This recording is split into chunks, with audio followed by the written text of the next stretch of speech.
Hi friends! ఈరోజు episode అయితే మంచి గరం గరం ఉంది. సోహెల్ అండ్ అభిజిత్ మధ్య. అండ్ ఇంకా అఖిల్ అండ్ మోనాల్‌ది ఇంతవరకే మనకు అర్థం కాలే. మధ్యలో స్వాతి వచ్చి దూరింది. అసలు ఈ బిగ్ బాస్ ఎడిటింగ్ ఇట్లా చేపిస్తుండా? లేకపోతే నిజంగానే అక్కడ అట్లా జరుగుతుందా? అసలు ఏం అర్థమైతలేదు మనకి. మస్తు కన్‌ఫ్యూజ్ వస్తుంది. మొత్తానికి స్వాతి అయితే అఖిల్ కోసం ఏదో కోరుకుంది. మంత్రమో మాయనో చేసింది. అదే అఖిల్ బిగ్ బాస్ నుంచి వెళ్ళేలోపు తను కోరుకున్నది కావాలని. చూద్దాం అఖిల్ ఏం కోరుకున్నాడు? బిగ్ బాస్‌లో విన్నర్ అవ్వాలని కోరుకున్నాడా? లేకపోతే మోనాల్ కోసం కోరుకున్నాడా? మరి ఏది అయితది బిగ్ బాస్ నుంచి వెళ్ళేలోపు అని చెప్పి చూద్దాం. అయినా ఈ స్వాతి 2 వీక్స్ ఎపిసోడ్ చూసి వెళ్ళింది. ఆల్రెడీ దానికి అర్థం కావాలని అఖిల్, అభిజిత్, మోనాల్ మధ్య ఏదో నడుస్తుందని మళ్ళీ పోయి ఇద్దరి మధ్యలో పోయి కూర్చుంటుంది. అక్కడే ఉంటుంది. అసలు ఈమె కాన్సెప్ట్ ఏందో, ఈమె గేమ్ ప్లాన్ ఏందో అర్థమవుతలేదు. చూద్దాం మరి అక్కడ ఉండి వాళ్ళని ఏం చేద్దాం అనుకుంటుంది. ఎట్లా విన్ అవుదాం అనుకుందో చూడాలి మనం ముందు. పాపం సోహెల్ హిట్మన్ టాస్క్ లో గెలవనికి అఖిల్ పైసలు కొట్టేసి అయినా కూడా తను విన్ కాలేదు. బట్ అక్కడికి అయిపోయింది అది. బట్ మనోడు మన బిగ్ బాస్ తక్కువనా? ఆ దొంగతనాన్ని బయటికి దీనికి మార్నింగ్ మస్తీలో మనోనికి దొంగతనం ఎలా చేయాలి నేర్పించాలి హౌస్ మేట్స్ కని పెట్టిండు. అండ్ ఎవ్రీ డే మార్నింగ్ మస్తీలో ఎవరికో ఒకరికి టాస్క్ ఇస్తుండే. అంటే వాళ్ళు బ్యాక్ సైడ్ ఏది చేస్తారో అది హౌస్ మేట్స్కి తెలియనికి హింట్గా మనోడు మార్నింగ్ మస్తీ చేస్తుండు. బట్ అది హౌస్ మేట్స్కి అర్థమవుతుందో లేదో మనకైతే ఇంకా అర్థం కాలేదు.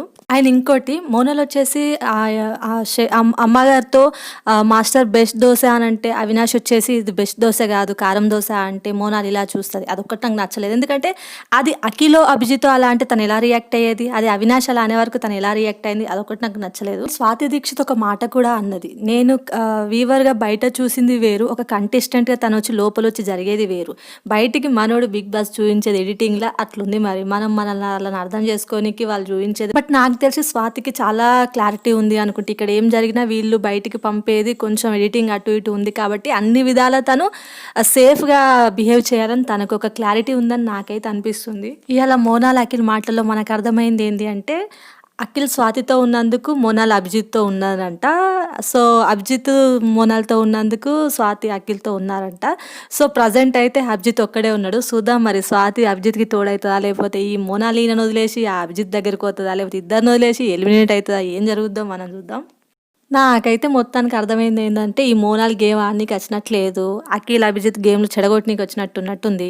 మన మేధావి వర్గమైన అఖిల్ అభిజిత్ అది తెలుసుకొని వాళ్ళ గేమ్ వాళ్ళు ఆడుకుంటారా, లేకపోతే ఇట్లనే తిరుక్కుంటా బయట జనాలకు వచ్చేసి వాళ్ళ ఓటింగ్ తగ్గించుకుంటారా, మరి అలా తెలివి ఏం వాడతారు, ఏం చేస్తారు అని చెప్పి చూద్దాం. రోబోట్ టాస్క్ అప్పుడు నన్ను ఎలిమినేట్ చేసుకో అన్న అభిజిత్ ఇప్పుడు అదే రీజన్ చెప్పి మెహబూబ్ ఎలిమినేట్ చేసిందనే దాన్ని తను అభిజిత్ డైజెస్ట్ చేసుకోలేక దాన్ని మళ్ళీ పంచాయతీ పెట్టి మెహబూబ్తో సోహెల్తోని వీళ్ళతో మాట్లాడుకొని అరే ఆ టాస్క్ అయిపోయి వారం అవుతుంది అయినా మనోళ్ళు దాన్ని వదులుతలేరు, దాని నుంచి బయటకు ఎత్తలేరు. అదే ముచ్చట అదే పంచాయతీ ఇప్పటికో 4 ఎపిసోడ్లు వచ్చినాయి. దాని మీద మాట్లాడుతున్నారు. ఇన్ని రోజులు మంచుకున్న ఫ్యాన్స్ ఒక్కసారిగా ఇన్ని రోజులు అభిజిత్కి ఫ్యాన్స్ ఉన్నా కూడా ఒకవేళ సోహెల్ నామినేషన్ వచ్చిన సోహెల్కి ఓట్స్ వేసేవారు. ఒకవేళ సోహెల్ ఫ్యాన్స్ అభిజిత్ నామినేషన్స్తో ఉన్న అంతకి ఓట్స్ వేసేవారు.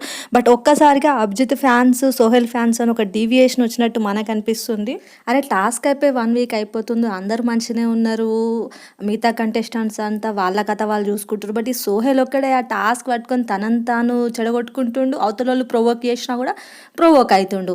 అభిజిత్ అంతా ప్రొవోక్గా మాట్లాడినా కూడా లైట్ తీసుకొని సరే గేమ్ అయిపోయింది ఇప్పుడు ఫ్రెండ్స్ అని చిల్లు అనుకోక దాన్నే పట్టుకొని అప్పుడు ఎట్లా ఇప్పుడు ఇట్లా అనుకుంటుండు. దాన్నే కూర్చున్నాం మెహబూబ్ కానీ నోయల్ కానీ అదే టీము అదే టాస్క్ సేమ్ వాళ్ళ బ్యాచే, వాళ్ళు ఒక్క మాటన్నా మాట్లాడినరా అట్లా కాదు ఇట్లా అని. నోయల్ అయితే వెరీ సేఫ్ గేమ్ ఆడుతుండు. ఇదంతా ఉత్త కథ, అతనికి పిచ్చి క్లారిటీ ఉంది, ఇదంతా షో, ఇది రియల్ కాదు. సో అని చెప్పేసి ఆ రోజు అది కాగానే కూల్గా వచ్చేసి మంచిగా మాట్లాడిండు. అది నేను ప్రొవోక్ గాను ఇంకొని ప్రొవోక్ చేయాలి, నేను గేమ్లో ఉండాలి, ఫైనల్ వరకు వెళ్ళాలి, నేను ఒకరిని బ్యాడ్ చేయ నేను బ్యాడ్ గాను అన్న థీమ్లో అయితే నోయల్ ఉన్నాడు. నాకైతే నిన్నటి ఎపిసోడ్లో 3 జంట పక్షుల్లాగా కనిపించినాయి. 1 అవినాష్ హరియానా, 2 అఖిల్ మోనాల్, 3 అభిజిత్ స్వాతి. మరి వీళ్ళు జంట పక్షులు అవుతారా లేకపోతే మరి కొట్టుకుంటారా చూద్దాం. బట్ మొత్తానికైతే ఒకరినొకరు మంచిగా వాడుకుంటారు. వాళ్ళు జంట పక్షులు లేదో తెలియదు కానీ చెప్పేసి ఒకరి కోసం ఒకరినైతే మంచిగా వాడతారు. గేమ్ చక్కగా ఆడండి మంచిగా నామినేట్ చేయండి అని అంటే గేమ్లో చక్కగా ఆడలేండి ఒకరు నామినేట్ చేస్తే ఈ వీక్ నామినేట్ చేసిండు కానీ చెప్పి వాడిని నెక్స్ట్ వీక్ ఇంకో నామినేట్ చేస్తాడు. వాడెక్కడ నామినేట్ చేస్తాడు అని చెప్పేసి వీడు నేను అందుకు చేసినా నేను ఎందుకు చేసినా అని ముందే పంచాయతీ పెట్టుకొని సోది డిస్కషన్లు చేస్తుంది తప్ప ఒక్కరికొకరికి అక్కడ ఏం లేదు. మనోడు బిగ్ బాస్ చిల్లర పైసలు టాస్క్ పెట్టగానే మన కంటెస్టెంట్స్ అంతా ఒక్కసారిగా సౌండ్ రాగానే పులిహోర ప్యాకెట్లు ఎదుర్కొన్నట్టు అటు ఇటు వేరు చూడు. ఏడబడుతున్నా ఏమో అర్థం కాక దొరుకుతాయో అన్నట్టు వాళ్ళు ఆడిన పద్ధతి. అమ్మో ఏం ఏరుకున్నారు, ఒకరిని మించి ఒకరు అది నాది అది నాది ఇది నాది నాది అనుకుంటూ గుంజుకుంటూ. మోనాల్ కథ చూస్తే అయితే అఖిల్ని గెలిపించనికే తను వచ్చినట్టు, అఖిల్ని గెలిపినకే తను ఆడుతున్నట్టు, అఖిల్ని గెలిపిన కోసం తను ఓడిపోయి ఎలిమినేట్ అయినా పర్లేదు అన్నట్టు అనిపిస్తుంది. అండ్ మోనాల్ కూడా అఖిల్కి గేమ్ నేర్పుతుంది. అక్కడ ఆలయ ఉన్నాయి, ఇక్కడ ఇలా అని. మనోడు ఆమె దగ్గర గేమ్ నేర్చుకుంటుండు. పక్కోడి గేమ్ మనం ఆడద్దు, పక్కోడు మన గేమ్ ఆడకుండా చూసుకొని రయ్యా అంటే పక్కోడు మన గేమ్ ఆడదాకా చూస్తుండ్రు, మనం పక్కోల గేమ్లో పోతున్నాం. మా అందరికంటే మోస్ట్ కన్నింగ్ ఆడింది అయితే అమ్మ రాజశేఖర్ గారు. ఎందుకంటే అందరూ ఆ పైసలు తీసుకొని ఏడేనో దాచుకుంటా అంటే ఈయన కాయిన్స్ పట్టుకోకుండా ఎవరెవరు ఎక్కడ దాస్తుండని చెప్పేసి క్లారిటీగా చూసి అందరి దొంగతనం చేసింది అమ్మ రాజశేఖర్. అటు హరియానే తీసింది ఆయనే. దివికి సపోర్ట్ చేస్తున్నట్టు సాయి కుమార్ది దివి తీసుకున్నదని చెప్పేసి వాళ్ళు ఫైటింగ్కి వస్తుంటే లేదు నాయి తీసుకుంది అంటుంటే దివిని ఏమననీయనట్టు అనిపిస్తుంది బట్ ఆమె పెట్టినవి కూడా ఈ అమ్మగారు చూసే తన దగ్గర నుంచి తీసుకుందని ప్లాన్తో వీళ్ళని తీసుకొని ఇవ్వట్లేదు. ఎంత కన్నింగ్ ఆడిండు అంటే అంత ఘోరంగా కన్నింగ్ ఆడిండు. ప్రతి ఒక్క కంటెస్టెంట్స్ కి హెల్ప్ చేస్తున్నట్టు చేసిండు అమ్మగారు. హారికకి కానీ, హరియానాకి కానీ, దివికి కానీ వీళ్ళందరికీ. బట్ పాపం వాళ్ళకి తెలియలేదు ఏంటంటే వాళ్ళు పెట్టేటప్పుడు ఆయన చాలా దొంగగా చూస్తుండు, అందరి అబ్జర్వ్ చేసిండు.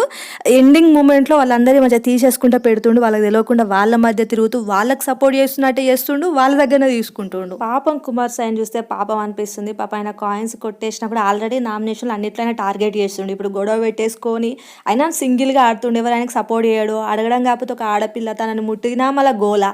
సో ఇవి ఇవ్వండి తను ఇవ్వట్లే, పైగా మాస్టర్ కూడా అడ్డొస్తుండు. ఈ మన పిచ్చి జనాలకు అర్థం కాదు ఏంటంటే మాస్టర్ ఎందుకు అడ్డొస్తుండు అంటే ఆయన వీళ్ళందరూ తీసుకుంటుండు. ఎవరి దగ్గర వీళ్ళు ఎక్కడ ఇలా డిఫెండ్ చేయకుండా పోటీగా తీసుకోకుండా వాళ్ళు దాసినాక దొంగగా పోయి తీసుకుంటుండు.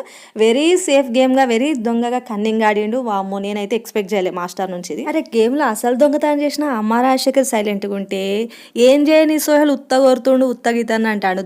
దొంగ మంచిగా పని చేసుకొని పోతుంటే ఏం లేకుండా ఏం చేయలేను నేను ఉత్తగా మొత్తుకుంటుండు. మనోళ్ళు ఏం గేమ్ ఆడుతుండ్రు, ఇదేం వింతో తను ఇద్దామనుకున్న అమ్మ రాజశేఖర్ ఆమె కాయిన్స్ దొంగతనం చేసుడు ఏందో, ఆమె వచ్చి మళ్ళీ అమ్మ నా కాయిన్స్ పోయినాయి అని అనుడు ఏందో. ఈ సోహెల్ అయిన ముందే ఉండి ఇప్పుడు ఉండరు దొంగలాంటి వాళ్ళు సప్పుడు చేయరని అయినా అమ్మ రాజశేఖర్ ఎప్పుడేందో. ఆ తర్వాత అమ్మ రాజశేఖర్ మళ్ళా హరియానాకి నేను ఇసాను బాధపడకని అయినా అనుడేందో. అసలు దొంగకే సోహెల్ చెప్పబట్టే, అసలు దొంగకే హరియానా హెల్ప్ చేస్తానబట్టే, మనోళ్ళు వాళ్ళకి తెలియకుండా వాళ్ళే దొంగతో మాట్లాడబట్టే దొంగకే హెల్ప్ చేయబట్టే. మొత్తానికి అమ్మ రాజశేఖర్ అందరినీ పిచ్చోళ్ళని చేసేసిండు. ఇక మనం మిగిలిన కంటెస్టెంట్స్కి అంతా అమ్మ రాజశేఖర్ గారికి ఉన్నంత సోయి లేదాయా, వీళ్ళకి ఎప్పుడు సోయి అవుతుందో మనకు అర్థమైతలేదాయే. చూద్దాం, ఇంత కష్టపడి అందరికి హెల్ప్ చేసి వాళ్ళకి దొంగతనం చేసిన అమ్మ రాజశేఖర్ గారు క్యాప్టెన్స్ అవుతారా, లేకపోతే వేరే ఎవరన్నా కష్టంతో చేసిన హెల్ప్ చేసి మోనాల్ హెల్ప్ చేసిన అఖిల్ అవుతాడా, లేకపోతే ఓన్గా సొంతంగా ఆడిన మెహబూబ్ కానీ సోహెల్ కానీ వీళ్ళంతా విన్ అవుతారా, ఎవరు క్యాప్టెన్ అవుతారో చూద్దాం. ఇంత రిస్క్ పడి ఆడిన హౌస్ మేట్స్కి సీజన్ 4 అయ్యేదాకా కానీ లేదా వాళ్ళు షో నుండి ఎలిమినేట్ అయ్యేదాకా గేమ్ రూల్స్ కానీ బిగ్ బాస్ నియమాలు అర్థమయ్యేటట్లేవు. టాస్క్లు ఆడనరా, టాస్క్లను అర్థం చేసుకోనరా అంటే బోస్ టాస్క్లో అట్లనే చేసిండ్రు. నేను పోతాను ఒక్కొక్కరు దిగిండ్రు. తర్వాత హ్యూమన్ టాస్క్లో కూడా కెమెరాకి పిల్లో అడ్డు పెట్టిండ్రు. అండ్ నెక్స్ట్ హిట్మాన్ టాస్క్లో నోయల్ లివింగ్ ఏరియా నుంచి రాకుండా బయట గార్డెన్ ఏరియా నుంచి వచ్చిండు. మళ్ళీ తర్వాత పైసలు ఏరుకోర్రా అంటే నువ్వు ఏరుకో, నేను కూడా నీకు ఏరిస్తా పైసలు, ఇద్దరం ఏరుకుందాం, నువ్వు గెలువు, నువ్వు ఫస్ట్ అతను మళ్ళీ ఇంట్లో పెట్టబట్టే. తీరా బిగ్ బాస్ వార్నింగ్ ఇచ్చేవారు కాడికి వచ్చే మీరందరూ వ్యక్తిగతంగా ఆడాలని. అందులో ఒక అర్థమైంది, తెలుగు రాని అమ్మ రాజశేఖర్ గారికి ఒక్కరికే గేమ్ రూలు, పైసలు వేరే దగ్గర నుంచి తీసుకోవచ్చు, దొంగతనం చేయొచ్చు అని అంత క్లియర్గా అందరికి ఎక్స్ప్లెయిన్ చేస్తుండు. ఈవెన్ హరియానాకు కూడా దగ్గరికి వచ్చిన నేను చెప్పాను దొంగతనం చేయవచ్చు ఎవరైనా ఇక్కడ పెట్టిన కాడ అని చెప్పి అతను కరెక్ట్ గేమ్ థీమ్ అర్థం చేసుకొని పైసలు ఏరుకున్నాక ఎవరెవరు ఎక్కడ పెడుతున్నారని దొంగగా చూసి దాన్ని దాచి అండ్ తర్వాత చూద్దాం ఏమవుతుందో. ఈ రోజుకైతే మొత్తానికి అందరినీ బిస్కెట్ చేసింది అయితే అమ్మ రాజశేఖర్. కష్టపడ్డ అమ్మ రాజశేఖర్ గారు కెప్టెన్ కాకుండా ఇంకెవరన్నా అయితే ఇంకెట్లుంటుంది, భలే మజా వస్తుంది. చూద్దాం ఈరోజు ఏమవుతుందో.